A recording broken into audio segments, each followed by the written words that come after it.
तो चलिए प्रश्नों को देखते हैं। हमारा प्रश्न n एक से बड़ा और एक के बराबर है के सभी मानों के लिए हमें श्रृंखला दे रखी है। इसका क्या ज्ञात करना है? हमें योगफल ज्ञात करना है। अब हम हमारे प्रश्न की क्या देखते हैं? मुख्य उदाहरण देखते हैं। तो प्रश्न की मुख्य अवधारणा। तो हमारे प्रश्न की मुख्य अवधारणा क्या है कि हमें n का मान एक से बराबर और एक के बड़े के लिए हमारी श्रृंखला दे रखी है। एक बटे में एक डॉट दो प्लस एक बटे में दो डॉट तीन प्लस एक बटे में तीन डॉट चार plus dash dash dash plus एक बटे में n प्लस एक। इस श्रृंखला का मान हमें ज्ञात करना है। तो हम इस श्रृंखला को सबसे पहले विस्तृत रूप में लिखते हैं। एक बटे में एक माइनस एक बटे में दो प्लस एक बटे दो डॉट तीन का होगा एक बटे में दो माइनस एक बटे में तीन।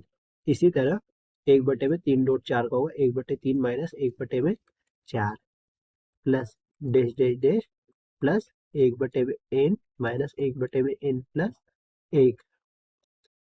अब हम इसे आगे लिखते हैं। हमें श्रृंखला क्या मिलेगी? एक बटे एक माइनस एक बटे में दो प्लस एक बटे दो माइनस एक बटे तीन प्लस एक बटे तीन माइनस एक बटे चार plus dash dash dash plus एक बटे में एन माइनस एक बटे में एन प्लस एक।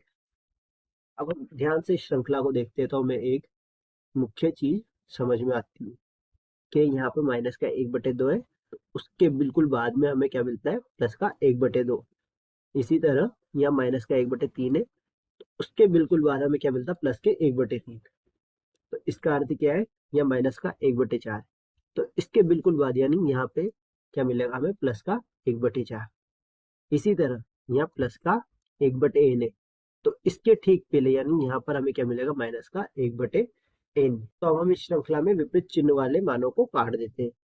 तो माइनस के एक बटे दो से प्लस का एक बटे दो कट जाता है। इसी तरह माइनस के एक बटे तीन से प्लस का एक बटे तीन भी कट जाता है। और यह माइनस के एक बटे चार है, तो इसके बिल्कुल बाद प्लस का एक बटे चार इस श्रृंखला में होगा, तो उससे यह माइनस का एक बटे चार भी कट जाता है। इसी तरह प्लस के एक बटा एन भी यहाँ के माइनस का एक बटे एन होगा, उससे कट जाता है। तो हमें श्रृंखला का बचा हुआ मान क्या मिलता है? एक माइनस एक बटे एन प्लस एक। इसका एलसीएम लेते हैं तो इसका एलसीएम हमें प्राप्त होता है एन प्लस एक। तो एन प्लस एक माइनस एक, तो यहाँ पर प्लस के एक से माइनस का एक कट जाता है। तो हमें हमारी श्रृंखला का मान क्या प्राप्त होता है? एन बटे में एन प्लस एक।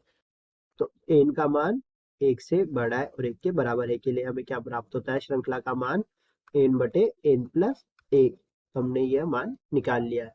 तो आशा करते हैं आपको प्रश्न समझ में आया होगा। धन्यवाद।